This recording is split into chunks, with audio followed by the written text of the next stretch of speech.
So, hello aspirants, welcome to the channel. कैसे हैं आप? आई होप सभी ठीक होंगे।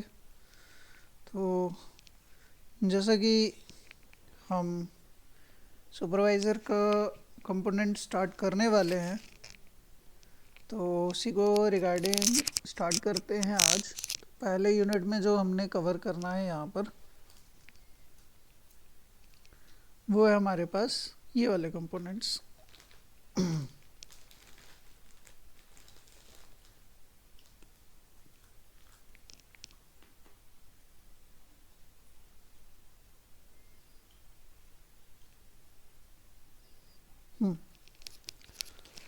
तो यहाँ हमने ये वाले कंपोनेंट कवर करने हैं, सोसाइटी, कम्युनिटी, एसोसिएशन। तो बेसिकली अगर इसको हमें करना है तो इसके बैकग्राउंड का भी क्लियरेंस होना चाहिए।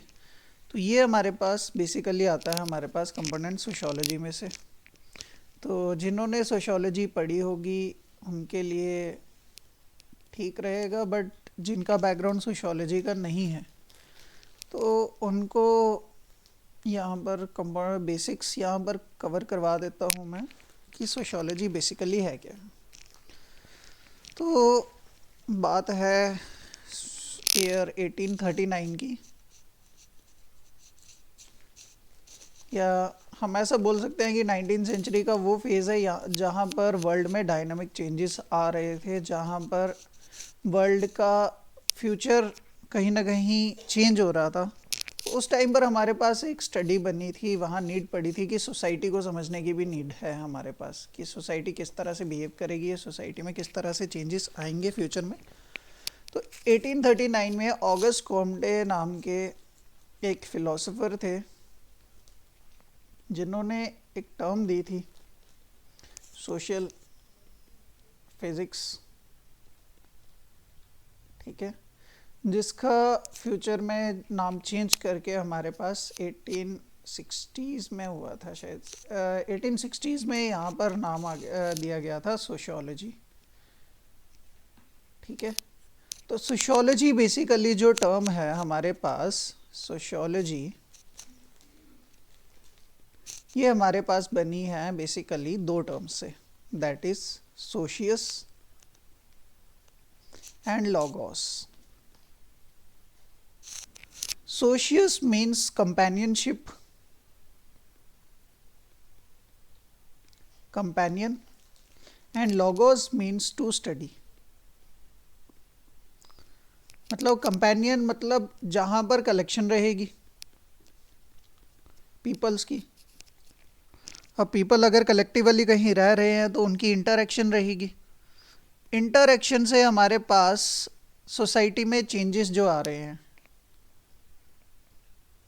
प्रेजेंट में और फ्यूचर में कैसे चेंजेस हो सकते हैं, वो सब स्टडी किया जाएगा हमारे पास सोशियोलॉजी में।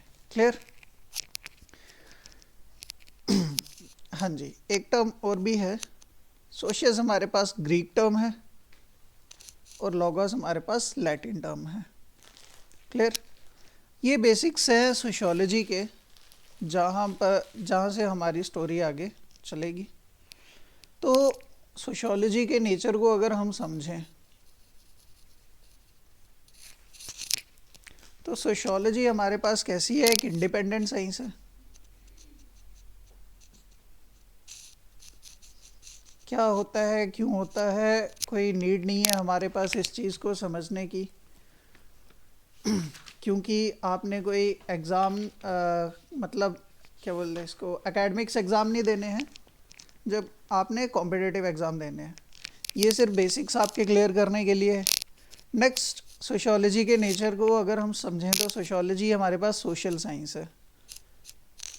ये सोशल साइंस क्यों लिखी जाती है इसके नेचर में, वो यहाँ समझिए। यहाँ पर हम क्या वर्ड ले रहे हैं, लॉगोस। लॉगोस बेसिकली हम लगाते हैं वो कंपोनेंट्स जो हम साइंस स्ट्रीम में पढ़ते हैं, लाइक जियोलॉजी या बायोलॉजी। मतलब हम जहाँ पर साइंटिफिक वे में चीज़ों को स्टडी करने की ट्राई करते हैं, वो हमारे पास क्या होते हैं, हम वहाँ पर हमारे पास क्या हो जाता है, यहाँ पर डाउट रहता है कि सब्जेक्ट को हम कहाँ स्टडी करेंगे। अ, हम फिज़िकल साइंस में स्टडी करें इसको या फिर सोशल साइंस में। क्लियर। तो यहाँ पर हमारे पास सोशोलॉजी क्या है, सोशल साइंस है। ठीक है। तीसरा इसका नेचर क्या है कि ये कैटेगरिकल साइंस है, मतलब एक लिमिट में काम करती है। लिमिट इन द सेंस कि अपने जो भी इसका फील्ड ऑफ वर्क है, ठीक है, ये वहाँ तक ही अपने आप को एनहांस करके रखती है या इन्वॉल्व करके रखती है। बियॉन्ड दैट ये लिमिट अपने मतलब इसके जो कंपोनेंट है वो एक्ट नहीं करते हैं। क्लियर। समझा जाए तो सोशियोलॉजी हमारे पास एक ब्रॉडर टर्म है, बट हम इसकी प्रॉपर्टीज़ को कैटेगराइज करके रखते हैं सो दैट हमारी जो स्टडी है वो कॉन्साइज हो जाती है। कॉन्साइज की जगह हम बोल सकते हैं कि प्रिसाइज हो जाती है और एक्यूरेसी बढ़ जाती है उससे हमारी। क्लियर। नेक्स्ट फीचर समझ लें तो हमारे पास सोशियोलॉजी कैसी है, एक प्योर साइंस है। ठीक है। जैसे हमारे पास क्या है, अगर वो एक इंडिपेंडेंट साइंस है तो उसका नेचर रहेगा एक प्योर साइंस का। ठीक है। मतलब बाकी साइंसेस की तरह ये अप्लाइड नहीं है, क्योंकि हमें इसको कैसे पढ़ना पड़ता है सोसाइटी में। सोसाइटी हमारे पास कैसी रहती है हमेशा से, सोसाइटी एक एब्स्ट्रैक्ट नेचर है कि टर्म है या एक फिनोमिना है। कैसे है ये हम नेक्स्ट लेक्चर में करेंगे। आज हम सिर्फ सोशोलॉजी के बेसिक्स कवर करेंगे, कल से हम सोसाइटी, कम्युनिटी, एसोसिएशंस ये सब कवर करेंगे। क्लियर। ये रहे जो हमारे ये टॉपिक्स हैं, ये जो है। ठीक है। कल हम करेंगे सोसाइटी, कम्युनिटी और एसोसिएशन वाला पार्ट। आज हम सिर्फ इसके बेसिक्स कवर करने वाले। अलॉन्ग विद दैट सोशियोलॉजी हमारे पास एक जनरलाइज्ड नेचर रखती है, जनरलाइज्ड है साइंस। ठीक है। स्पेशल साइंस नहीं है बल्कि सिर्फ जनरलाइज साइंस है। ठीक है। ओरिजिन कहाँ से हुआ था सोशियोलॉजी का, तो उसके पीछे बहुत से इवेंट्स हैं जो हमें हेल्प करते हैं किस में, सोशियोलॉजी के ओरिजिन में। उसमें से 3 हैं जो इम्पोर्टेंट हैं। एक सेकेंड, सॉरी, इसको बेसिकली हमारे पास क्या था, फ्रेंच रेवोल्यूशन। फ्रेंच रेवोल्यूशन किसी ने हिस्ट्री पढ़ी होगी, वर्ल्ड हिस्ट्री में किसी को इंटरेस्ट होगा तो उन्होंने स्टडी किया होगा। फ्रेंच रेवोल्यूशन बेसिकली हुई थी हमारे पास 1789 में, जब किंग लुइस 16 ने एक मीटिंग बुलाई थी विद हिज मिनिस्टर्स। ठीक है,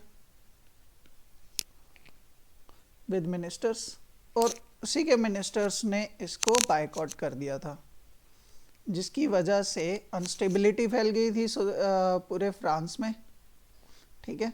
अनस्टेबिलिटी जब हो जाएगी तो उसके बाद एक चेंज आया था सोसाइटी में, और इन्होंने डेमोक्रेसी और रिपब्लिक जैसी टर्म्स को समझा था और इम्प्लाई किया था सोसाइटी में। और इस वजह से हमारे पास जो चेंजेस आए थे सोसाइटी में, उनको प्रैक्टिकली या हम बोल सकते हैं टेक्निकली समझने की ट्राई जब की थी इन्होंने, तो हमारे पास क्या हुआ था, सोसाइटी एक एक चेंज के बाद हमारे पास क्या हुई थी, एमर्ज हुई थी, चेंजेस आए थे यहाँ पर, जिससे हमारे पास एक नई सोसाइटी एमर्ज हुई थी जिसको हमें टेक्निकली स्टडी करने की नीड थी। तो उसके लिए हमें एक साइंस की नीड थी, जहाँ पर एक हमारे पास सोशियोलॉजी आई थी। क्लियर। नेक्स्ट फीचर है हमारे पास इंडस्ट्रियल रेवोल्यूशन का। ठीक है। इंडस्ट्रियल रेवोल्यूशन ने कैसे हेल्प किया था, तो इंडस्ट्रियल रेवोल्यूशन से क्या हुआ, मास प्रोडक्शन। ठीक है। मास प्रोडक्शन शुरू हो गई कमोडिटीज़ की, और उन कमोडिटीज़ की नीड को या उनकी प्रोडक्शन को फुलफ़िल करने के लिए क्या शुरू हो गया, प्रोडक्शन को फुलफिल करने के लिए लेबर क्या होने लगी, माइग्रेट होने लगी। कहाँ से कहाँ, from rural areas to urban areas, ठीक है।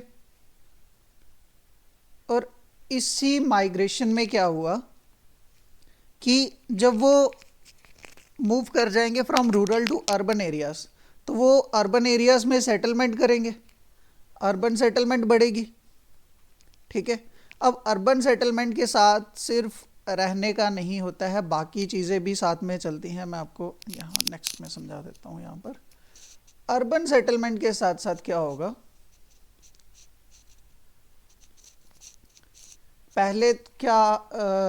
पहले हमारे पास क्या फीचर रहेगा, दैट इज ऑक्यूपेशन। ऑक्यूपेशन के साथ क्या हो जाएगा, यहाँ पर नीड्स आ जाएंगी। अब इंसान एक जगह रह रहा है तो उसकी बेसिक नीड्स क्या रहेंगी, फूड, क्लोथ एंड शेल्टर। अब फूड की फुलफिल तो हो फूड इंसान मतलब कर लेगा, जैसे तैसे कर लेगा। नेक्स्ट हमारे पास क्लोथिंग भी कर लेगा, बट शेल्टर की जब बात आएगी तो प्रॉब्लम हो जाएगी, क्योंकि और प्रिमिटिव टाइम में हमारे पास क्या होता था, मार्केट। यहाँ पर मैं आपको समझा देता हूँ, एक सेकेंड।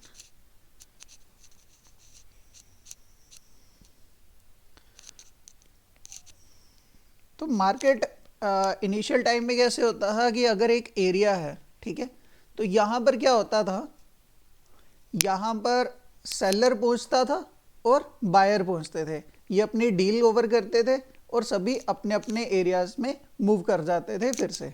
लेकिन जब प्रोडक्शन बहुत ज़्यादा होने लगी, प्रोडक्शन को फुलफ़िल करने के लिए जो लेबर थी उसको कंटिन्यूसली वहीं पर रिजाइड होना पड़ा। तो उस वजह से ये सब नीड्स हमारी सामने आएंगी। फूड क्लोथिंग का तो चलो डेली की नीड नहीं है, बट शेल्टर फूड भी आपकी डेली की नीड है जिसको इंसान फुलफ़िल कर पाता है। क्लोथिंग भी है, लेकिन शेल्टर एक ऐसी नीड है जो आपको चाहिए ही चाहिए, उसके बिना आपका सर्वाइवल नहीं हो पाएगा। तो जब शेल्टर की बात आएगी तो सेटलमेंट बढ़ जाएगी। अब सेटलमेंट के साथ जब रेजिडेंस बनेगी तो रेजिडेंस के साथ आपकी फूड और क्लोथ की नीड भी बढ़ेगी। फूड के लिए आप परमानेंट ऑक्यूपेशन में हो, क्लोथिंग के लिए भी हो, बट क्या होगा जब आपके एक्सपेंसेस बढ़ जाएंगे या आपकी क्या होगी, माइग्रेशन हो जाएगी टू न्यूअर एरियाज, वहाँ पर आपकी नीड्स बढ़ जाएंगी, ठीक है। नीड्स लाइक एजुकेशन, हेल्थ, उसके बाद sanitation, along with that there is security। तो ये सब बेसिक नीड्स हैं जो आपकी बढ़ती जाएंगी।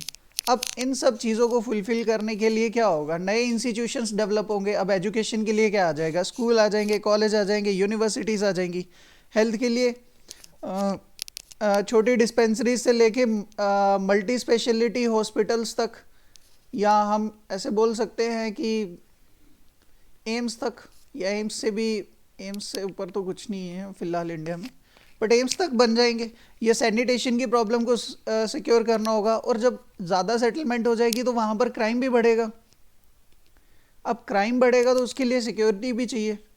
तो ये सब इश्यूज या ये सब नीड्स जब बढ़ती जाएंगी तो यहाँ पर क्या होगा, सेटलमेंट होगा। और ये सेटलमेंट किस तरह से हो रहा है, इसी को स्टडी करने के लिए हमारे पास एक साइंस बनी थी जिसको हमने टर्म दी थी सोशियोलॉजी। तो इस तरह के इम्पॉर्टेंट इवेंट्स जो थे वो कर रहे थे।